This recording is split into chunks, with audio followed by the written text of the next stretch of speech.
Well, this is what they call a constituency week at the Alberta Legislature. It's a break for the politicians.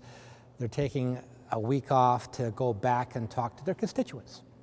Well, the Premier, Rachel Notley, is actually using this week as part of a cross-country tour to promote pipelines, specifically the Kinder Morgan pipeline, the expansion from Alberta to the West Coast to ship more of our energy products to the West Coast and then to be shipped overseas to Asia.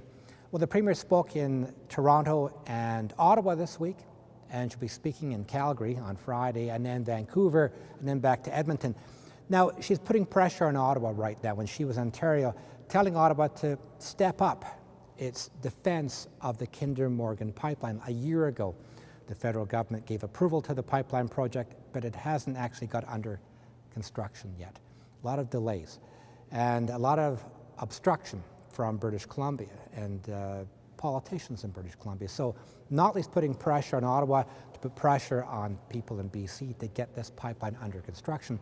Now she's talking to groups in chambers of commerce in Alberta because that's sort of the part of the political game too. It's not just about her going to Ontario and Vancouver to try and convince people there we deserve a pipeline. It's also about telling Albertans that she's standing up for Alberta.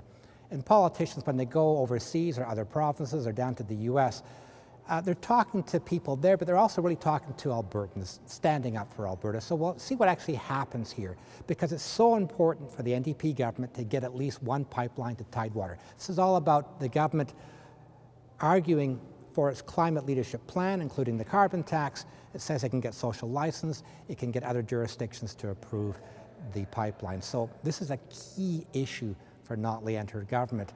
This pipeline, the Kinder Morgan expansion, really has to get underway, under construction next year, ahead of the 2019 election, for it to really help the Notley government. And we'll see what happens next year. I'm Thomson with the Edmonton Journal.